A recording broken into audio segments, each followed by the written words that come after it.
C'est l'une des intellectuelles françaises les plus connues au monde. Docteur honoris causa de plusieurs universités, notamment aux États-Unis, au Canada et en Europe. Elle a également obtenu l'équivalent du prix Nobel pour les sciences humaines. Ça s'appelle le prix Holberg, c'était en 2004. Le prix Hannah Arendt en 2006, le prix Clave-Havel en 2008, n'en jetez plus.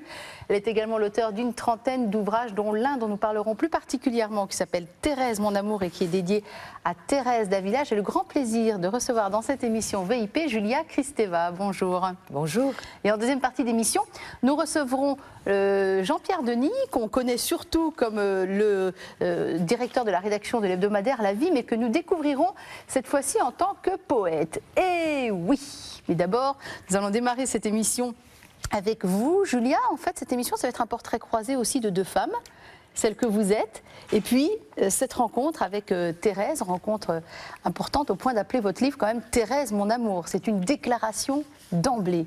Oui, c'est un de mes étudiants qui est une personnalité remarquable, qui dirige maintenant Bayard Presse, ou une partie de Bayard Presse, et qui a fait une étude magnifique sur l'expérience spirituelle chez Kafka, chez Dostoïevski et Proust. Et qui un jour m'a appelé pour me dire qu'il voulait faire un petit livre sur un des grands maîtres à penser de l'Occident. On a un peu hésité. Je vais proposer Anne Comnène, qui est la femme qui est au début de l'histoire contemporaine du féminisme, si on peut dire, parce que c'est la première historienne du monde qui a écrit sur les croisades. Puis il m'a dit non, personne ne la connaît. Pourquoi pas Thérèse d'Avila? Je dis mais je ne connais que la statue et Bernin. Lisez, me dit mon ami Boyer, et depuis je n'arrête pas. Donc j'ai décidé que Thérèse est ma colocatrice, que je me suis enfermée avec elle pendant 10 ans. Et j'ai rompu mon contrat avec Bayard parce que ça ne pouvait pas être un petit livre qui applique des concepts analytiques sur son expérience. Mais j'ai voulu la présenter au monde catholique, figurez-vous, parce que je me suis rendu compte qu'on ne la connaissait pas. On la connaît très mal. Vous avez on connaît la petite Thérèse de Lisieux. On me dit, mais c'est la petite Thérèse. Bien sûr. Voilà. Mais non, c'est la grande Thérèse. Au monde, évidemment, qui n'est pas catholique, qui n'imagine pas les richesses de connaissances féminines et en général sur la vie intérieure que Thérèse nous montre dans ses livres, et puis à cette culture européenne dont je suis persuadée qu'elle est un carrefour extraordinaire entre la pensée grecque, la Bible et le catholicisme, et qu'il incombe à nous, les non-croyants, de faire admettre cela et de soutenir cette richesse de la culture européenne. C'est ça aussi, je crois, qui est assez intéressant dans la démarche, c'est que vous, une non-croyante, est autant embrasser, j'allais dire, Thérèse. Il y a eu d'autres femmes remarquables dont vous nous avez parlé avant. Hannah Arendt, Mélanie Klein, Colette, vraiment des figures très, très différentes de Thérèse d'Avila. Et d'un seul coup, cet amour incroyable pour Thérèse, mais qui rejaillit dans chaque ligne. Je voudrais juste vous citer, pour ceux qui l'ont à la maison, c'est chez Fayard, donc, et c'est page 40. Je voudrais juste vous citer cette déclaration d'amour qui va vous rappeler quelque chose, j'en suis sûre. Ça commence... Je vous salue Thérèse, oui. Femme sans frontières, physique érotique, hystérique, épileptique, qui se fait verbe, qui se fait chair, qui se défait en soi, hors de soi, flot d'images sans tableau, tumulte de paroles, cascade d'éclosions converties en langue, à l'écoute de qui, de quoi, écoute le temps gravé, tympan, gorge, cri, écrit, nuit et lumière, trop de corps et sans corps, hors matière, matrice vide, béante, palpitante, pour l'aimer, toujours présent sans être jamais là.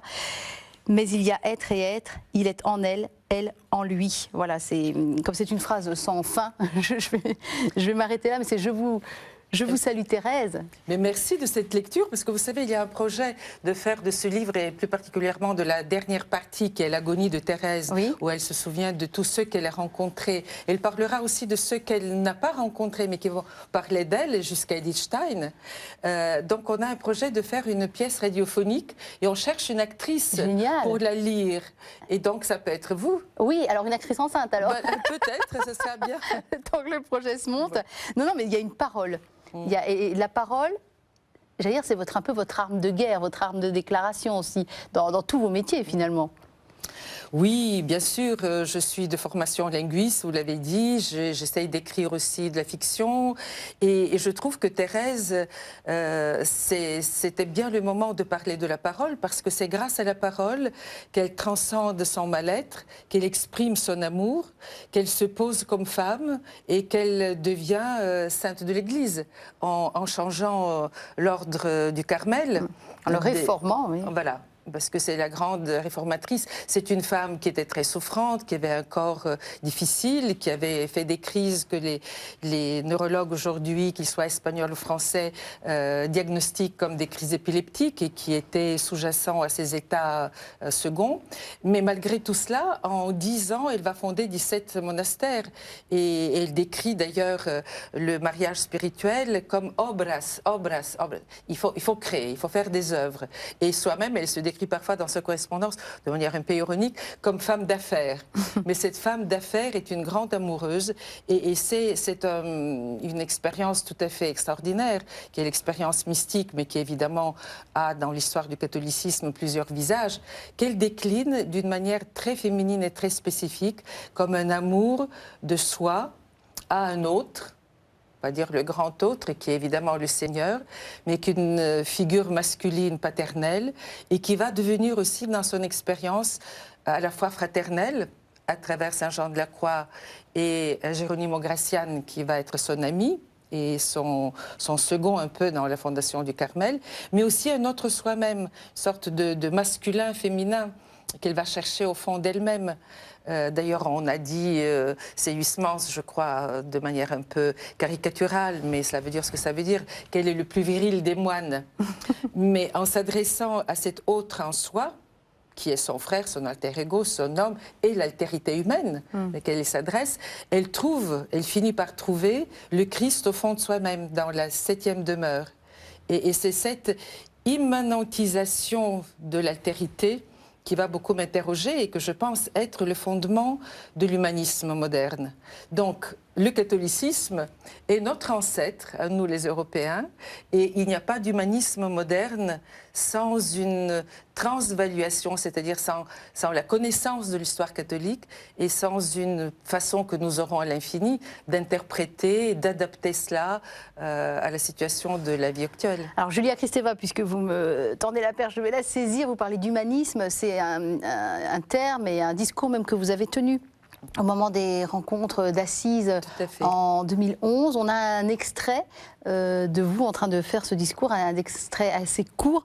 J'aimerais qu'on l'écoute et qu'on revienne un moment sur votre participation à ces rencontres. Merci. On va l'écouter tout de suite. Mesdames et messieurs, l'ère du soupçon entre les religions et entre croyants et non-croyants, cette ère de soupçon ne suffit plus. Face aux crises et menaces aggravées, voici venue l'ère du pari. Osons parier sur le renouvellement continu des capacités des hommes et des femmes à croire et savoir ensemble, pour que dans le multivers bordé de vide, l'humanité puisse poursuivre longtemps son destin créatif. Voilà, c'était donc, je le rappelle, le 27 octobre 2011, aux Journées d'Assises. On vous appelle beaucoup au Parvis des Gentils aussi. Vous y étiez. Oui. À la Sorbonne, avec Axel Kahn, l'année dernière. On a incarné les non-croyants. Oui. Voilà. Et maintenant, le monde catholique, vous avez rencontré le pape l'année dernière, en 2011. Oui. Le monde catholique vous appelle, vous, la non-croyante, mais qui analysez finalement si bien les choses et en profondeur surtout. Oui.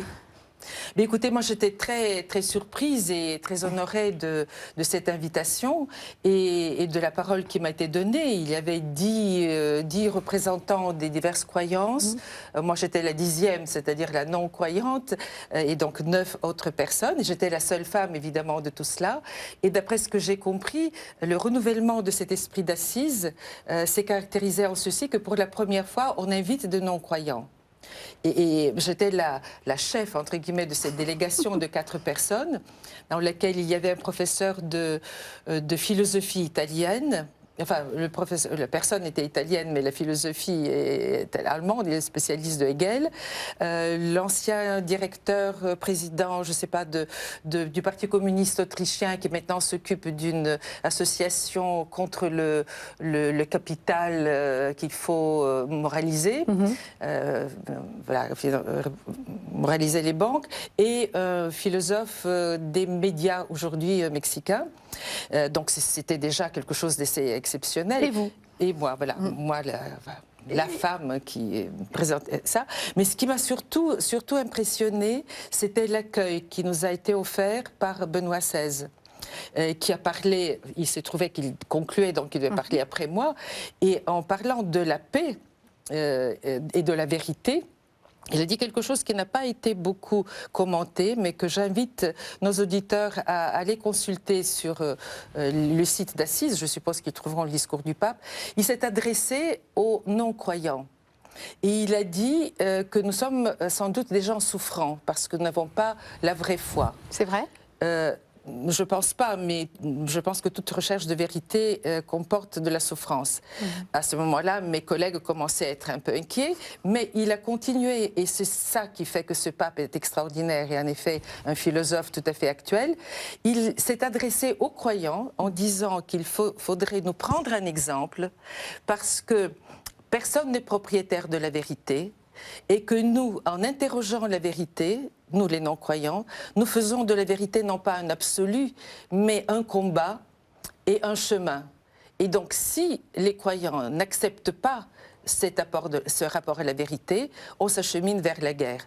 Donc c'est quelque chose d'extraordinaire, de tendre la main, non seulement de tendre la main, mais de reconnaître la pertinence de notre démarche. Et je crois que c'est unique dans le monde catholique. Est-ce que votre rencontre avec Thérèse d'Avila est une manière pour vous aussi d'interroger cette vérité, justement? Est-ce que par le biais de cette femme qui vous accompagne depuis plus de 10 ans, voilà, c'est une manière, une porte d'entrée pour vous pour interroger cette vérité? Nous n'avons pas beaucoup de temps. Je vais vous dire, le livre se termine par un dialogue entre la narratrice qui me représente et Diderot.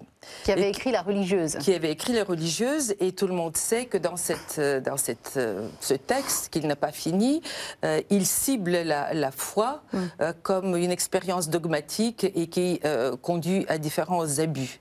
Et nous, les non-croyants, nous sommes les héritiers surtout de cette violence, de cette critique des abus. Et on les voit, d'ailleurs, j'ai fait une allusion tout à l'heure, jusqu'au Parlement et dans diverses interventions aujourd'hui, qui peuvent choquer parce que, non pas parce qu'ils ne disent pas de vérité, mais qu'en disant des vérités partielles, cette violence montre une ignorance. Et j'essaye de mon côté à remédier.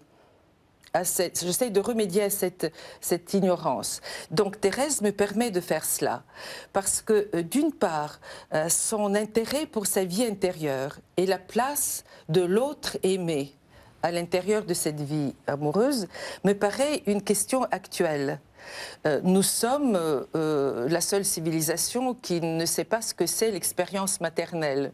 Nous avons les discours concernant la mère juive, par exemple, où on croit savoir ce que c'est la Vierge Marie. Mais la femme d'aujourd'hui, qui est une amante, qui est une femme professionnelle, qui se bat pour la contraception éventuellement et pour différentes formes de liberté, et qui en plus est une mère, qu'est-ce que l'amour maternel? Nous n'avons pas de discours contemporain pour cela. Mais figurez-vous, Thérèse parle aussi de l'amour de la mère qu'elle est en tant qu'adoptant ses filles et adoptant le monde auquel elle s'adresse. Et elle dit quelque chose qu'on va trouver chez Hannah Arendt, c'est-à-dire l'amour maternel consiste non pas seulement à jouir, comme elle le fait avec l'autre, mais à penser du point de vue de l'autre. C'est assez difficile. Ça veut dire de reconnaître l'altérité de quelqu'un qui est sorti de soi-même, qui n'est plus soi-même, mais qui est un autre. Donc ce souci de l'altérité qui consiste à placer cette altérité, de la respecter comme telle, mais en même temps de l'aimer en se donnant à elle, elle va décortiquer ça tout au long de son œuvre. Est-ce que c'est justement dans cette recherche, et pour cette recherche de l'altérité et de l'intériorité, que vous êtes devenu psychanalyste, justement ? Il y a beaucoup de raisons pour lesquelles on devient analyste. Je pense que c'est un souci d'apprendre comment dans la langue, justement, se place le souci de l'autre, comment la langue peut exprimer l'amour de l'autre et comment par la langue on peut remédier aussi aux catastrophes de l'altérité, aux états psychosomatiques difficiles, etc. Mais ce que la psychanalyse nous apprend aussi, et ce qui est aussi au cœur de l'histoire de Thérèse, c'est que en parlant de la jouissance de la femme, parce que c'est une mystique qui, contrairement à d'autres, qui se sacrifie dans l'anéantisation de soi et dans la passion à mort, elle est d'une jubilation et d'une euphorie permanente. Elle est un corps aussi, un corps souffrant et un corps qui jouit, jouissant. Oui. Elle a parlé de sa souffrance, mais elle a osé parler aussi de sa jubilation. Et c'est pourquoi je pense qu'elle est une sainte baroque, et j'essaie d'accentuer beaucoup la place du baroque dans l'histoire de l'Europe, et comment le baroque est le précurseur des Lumières. Sans Thérèse, nous n'avons pas les femmes des Lumières. Nous n'avons pas, et je me décale là Diderot, qui caractérisait simplement l'humanisme par la violence contre les abus, mais il oubliait de dire, ce qu'il dit dans certains textes sur Thérèse, que dans la mystique, il n'y a pas que le déni du corps et les abus, il y a aussi l'invitation à jouir de tous ses sens et à aller de l'avant dans une rencontre euphorique à travers le langage. C'est intéressant de vous entendre parler du corps, surtout que vous êtes très engagée, Julia Kristeva, dans le monde du handicap, parce que votre fils David est concerné par ce monde du handicap et parce que vous vous sentez aussi vous concerné par l'humanité entière. Qu'est-ce que vous essayez de faire dans ce monde-là? Qu'est-ce que vous essayez de dire ou de faire ressortir? Dans le monde du handicap, ce qui m'intéresse, c'est de montrer qu'il n'y a pas de handicap en soi et que chaque personne est une personne. Là aussi, vous les catholiques, vous êtes un peu en avance, peut-être pas la communauté catholique, mais avec un penseur comme Duns Scott, qui dit que la vérité n'est pas absolue, qu'elle n'est pas dans l'idée, qu'elle n'est pas dans le corps, fut-il souffrant, mais dans cette personne-ci, dans cet être-là. Quand il extrait l'individu, la personne de la masse, eh bien, il nous invite à aller au-delà de la massification. Et le combat pour les personnes handicapées consiste à les considérer comme des singularités, comme des personnes, et de les accompagner comme telles. C'est ce que fait, par exemple, Simon de Sirène, qui est une association d'espération catholique et qui s'adresse aux personnes en tant que singularité. Et Thérèse est tout à fait dans cette optique-là, du singulier. Mais pour en revenir encore à elle, si vous permettez, et à la psychanalyse, elle est dans une revendication de quelque chose... Pourquoi on ne considère pas que le catholicisme a beaucoup contribué? Et je pense que c'est le cas. C'est l'amour entre l'homme et la femme. C'est-à-dire la place de la femme dans l'amour. Le catholicisme est considéré par mes amis non-croyants comme ayant évacué le corps féminin. La Vierge, évidemment, quelqu'un qui a conçu par l'oreille, etc. Mais on a oublié de dire que dans l'expérience mystique, et notamment dans celle de Thérèse, il y a une réhabilitation du corps féminin avec tous ses sens qui est unique au monde. Et dans la représentation de ce corps féminin, notamment par la peinture, nous arrivons à ouvrir une voie à la réhabilitation du corps sensible, notamment féminin, qui n'existe dans aucune autre culture. Donc, je vous dis, soyez fiers du fait et essayez... Par quoi? Par l'analyse, par exemple, de la mystique, à commencer par le Cantique des Cantiques de la Bible, en passant par l'histoire du mysticisme féminin, en passant par Thérèse et jusqu'à Simone de Beauvoir, de voir comment cette partie du catholicisme ouvre la voie à une reconnaissance du couple comme fondement du pacte social et de la survie de l'espèce. C'est un grand chantier. Moi, je demandais récemment à des amis catholiques comme vous, je suppose, se posent des questions sur qu'est-ce qui se passe aujourd'hui avec le mariage pour tous, etc. Fondons un forum sur la parentalité. Et dans ce forum sur la parentalité, essayons de voir la place de l'homme, de la femme, de l'hétérosexualité, de la maternité, sans stigmatiser qui que ce soit, mais en creusant cette voie qui est une grande tradition du catholicisme. Il y a deux grandes civilisations aujourd'hui qui nous parlent de l'amour et de la maternité. C'est la tradition biblique et la tradition chinoise. Et le catholicisme, dans cela, est un intermédiaire qui peut les rencontrer et qui peut ouvrir aussi aux nouvelles situations qui sont dictées par les progrès de la technique. Vous vous intéressez aux figures de femmes et aux figures de femmes fortes, celles qui ont fait changer les choses. Est-ce que dans la Bible, il y a une figure particulière qui vous intéresse, que ce soit Ancien Testament, Nouveau Testament? Est-ce qu'il y en a une figure qui vous intéressera assez pour travailler aussi sur cette figure? Alors, j'ai travaillé sur deux, en tout cas, sur Ruth la Moabite, qui est une étrangère et qui est à la base de la royauté de David. On dit que les D de David, qui veut dire faible aussi, qui veut dire étranger quelque part, c'est dû à ceci qu'il a une arrière-grand-mère étrangère et que l'étrangeté est intégrée dans la royauté biblique. Donc, Ruth la Moabite, d'une part. Je rappelle que votre fils s'appelle David. Hein. Voilà, exactement. Et aussi la Soulamite, évidemment, parce que dans le Cantique des Cantiques, l'auteur, qui est, paraît-il, David, peut-être, c'est une des hypothèses, en tout cas, apparemment Salomon, apparemment quelqu'un au 1er siècle avant Jésus-Christ, etc. En tout cas, il s'exprime par la voix d'une femme. C'est une femme qui parle, et là aussi, c'est quelque chose d'unique au monde. Thérèse, dont on parlait, à cette époque-là, oui. Thérèse, dont on parlait, vous avez dit c'est une amoureuse, c'est aussi une guerrière, une révoltée. Est-ce que la petite Julia Kristeva, qui vivait en Bulgarie, avait déjà tout ça en elle? Parce qu'aujourd'hui, j'en doute pas du tout. Hein. Amoureuse, guerrière, révoltée, j'en doute pas du tout. Mais est-ce que déjà petite, vous aviez ça en vous? Mais écoutez, c'est difficile, ça. Mon analyste et moi, comme analyste, on dira ça davantage. Dans mes romans, je raconte un peu ça. Mais j'avais un père qui était très croyant. Maman, au contraire, ayant fait des études de biologie, était plutôt darwinienne. Et à table, j'étais constamment révoltée. Et c'est moi qui traitais mon père de dinosaure et de ne comprenant rien à la vie normale, pour rencontrer la théologie une fois rentrée en civilisation, c'est-à-dire en France, et un peu grâce à Freud et grâce à Philippe Solers, qui connaît mieux le catholicisme que moi. Mais j'étais une révoltée. Vous partagez votre vie au cas où les gens ne sont pas au courant. Voilà, voilà. Et c'est-à-dire, papa était constamment critiqué par la fille-garçon révoltée que j'étais. Vous étiez fille-garçon? Voilà, parce que j'étais la première. Donc ma sœur était plus du côté de maman, et nous allions au match de foot, et donc je partageais ces activités sportives du côté de mon père. Donc je me révoltais beaucoup. Ceci dit, je n'ai jamais été une fugueuse ni quelqu'un qui est passé à des attitudes révoltées excessives, mais ça s'est transformé en méditation, en interrogation. Je pense que la mise en question que le pape favorise comme accès à la liberté est la forme la plus adéquate de la révolte. C'est ce que j'essaye de dire d'ailleurs dans un dernier livre.